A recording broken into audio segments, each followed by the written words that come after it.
Day 16 ఈరోజు market gap up open అయింది. Gap up open అయిన తర్వాత first 5 minutes candle red candle form అయింది. ఇక్కడ మనకు సపోర్ట్ ఉంది. ఈ సపోర్ట్ నుంచి గ్రీన్ క్యాండిల్ ఫామ్ అవ్వగానే ఇక్కడ ఎంట్రీ తీసుకున్నా. దీని తర్వాత పైకి వెళ్తుంది అనుకున్నా, బట్ కాకపోతే వెంటనే మనకు స్టాప్ లాస్ హిట్ అయింది ఇక్కడ. నెక్స్ట్ మనకు ఇంకొక ట్రేడ్ ఉంది కాబట్టి మళ్ళీ నెక్స్ట్ సపోర్ట్ దగ్గర ఇక్కడ సపోర్ట్ తీసుకోవడంతో ఇక్కడ 5 మినిట్స్ క్యాండిల్ క్లోజ్ అవ్వగానే ఎంట్రీ తీసుకున్నా. దీని కింద ఎస్ఎల్ పెట్టుకున్నా. నెక్స్ట్ యాక్చువల్ ఏం చేయాలంటే నేను ఇక్కడ వరకు వెయిట్ చేయాలి, బట్ కాకపోతే ఎప్పుడైతే ఇక్కడ ఇది సపోర్ట్ కదా, సపోర్ట్ బ్రేక్ అయిన తర్వాత మళ్ళీ రెసిస్టెన్స్గా ఫామ్ అవుతుంది.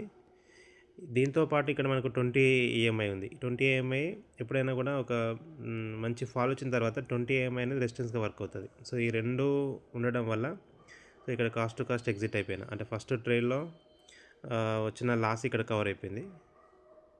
ఈరోజు చూసుకుంటే కాస్ట్ టు కాస్ట్లో ఉన్నాం. 150 నెగిటివ్లో ఉంది అంతే. Thank you.